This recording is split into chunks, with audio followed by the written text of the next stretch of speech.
كشوق الليالي لضوء القمر، كعشق اليبابي لقطر المطار، نجيء وفي راحتينا الضياء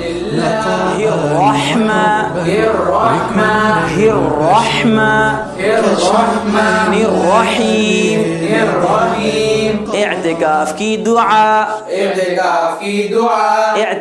کی دعا بسم اللہ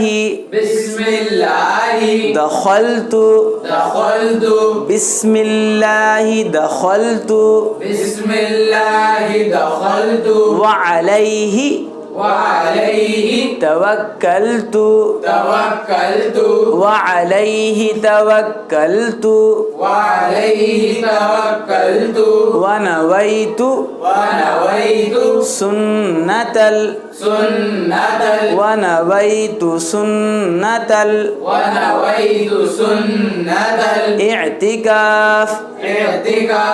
ونویت سنت الاعتکاف.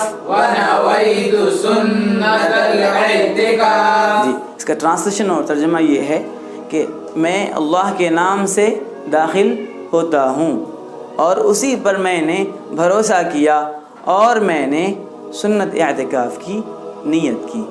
الحمدللہ ترجمہ بھی ہو گیا. اس کا مطلب کیا ہے؟ اعتکاف کہتے کسے ہیں؟ اعتکاف کا مطلب کیا ہے یہ جاننا بہت ضروری ہے.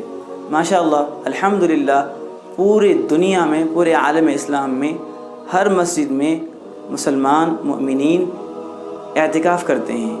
کوئی 3 دن کا کرتا ہے، کوئی 10 دن کا کرتا ہے، کوئی گھنٹے بھر کا 1 دن کا کرتا ہے. تو اعتکاف ہوتے ہیں، لیکن اعتکاف جی ہر مسجد میں ہوتا ہے. لیکن اعتکاف ہے کیا؟ کسے کہتے ہیں اعتکاف؟ اعتکاف کا مطلب یہ ہے کہ کوئی بندہ جسے اپنے گناہوں پر ندامت ہے کہ اس نے اللہ کی نافرمانی والی زندگی گزاری، غفلتوں میں زندگی گزاری، اور اب وہ اللہ کے دربار میں حاضر ہو رہا ہے اس جذبے کے ساتھ کہ اے اللہ میں نے بہت سارے گناہ کیے، آپ کو ناراض کرنے والے اعمال کیے، آپ جب تک اب مجھے معاف نہیں کریں گے نا تب تک میں آپ کے در سے نہیں جاؤں گا.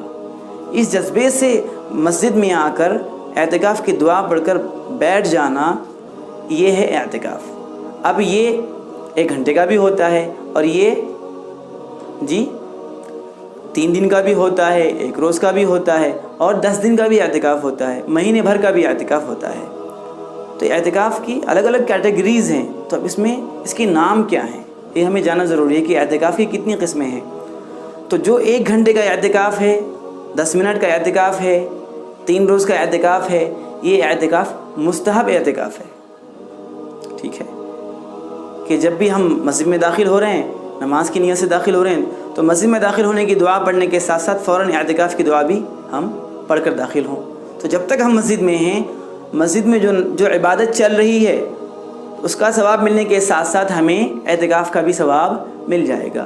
تو یہ مستحب اعتکاف. اسی طرح سے ایک اعتکاف ہے سنت اعتکاف، سنت مؤکدہ علی الکفایہ، یعنی رمضان کی آخری 10 دن میں جو اعتکاف ہوتا ہے اس کو سنت مؤکدہ علی الکفایہ اعتکاف کہتے ہیں. یعنی پیارے نبی نے اس کا بہت اہتمام کیا ہے اپنی زندگی میں. رمضان کی آخری 10 دن میں اعتکاف کرنے کا پیارے نبی نے اہتمام کیا ہے. لہذا ہم دیکھتے ہیں کہ بہت ساری مساجد میں، یعنی ہر مسجد میں 10 دن کا اعتکاف کوئی نہ کوئی کرتا ہی رہتا ہے. اگر کسی بستی میں کوئی ایک بندہ بھی اعتکاف نہ کرے 10 دن کا، رمضان کے آخری 10 دن کا، تو ایسی صورت میں پوری بستی کے لوگ گناہ گار ہوں گے. اس لیے ضروری ہے کہ کم سے کم ایک بندہ اعتکاف کر لے تو تمام بستی کیا ہو جائے گی؟ گناہوں سے بچ جائے گی. اس لیے آپ دیکھتے ہوں گے کہ جہاں پر زیادہ دین کا ماحول نہیں ہے وہاں پر تھوڑا بہت دین کی سمجھ بوجھ رکھنے والے لوگ کیا کرتے ہیں؟ تمام بستی کو گناہوں سے بچانے کے لیے کیا کرتے ہیں وہ لوگ؟ کسی ایک بندے کو مسجد میں اعتکاف کے لیے بٹھا دیتے ہیں تاکہ تمام بستی والے گناہ کے وبال سے بچ جائیں. تو یہ ہے سنت مؤکدہ علی الکفایہ اعتکاف جس کا پیارے نبی نے اپنی زندگی میں اہتمام کیا. ایک ہے واجب اعتکاف. وہ اعتکاف کیا ہے کہ اگر کسی نے یہ منت مانی، یہ نظر مانی کہ اے اللہ میرا فلاں کام ہو گیا تو میں 3 روز کا اعتکاف کروں گا.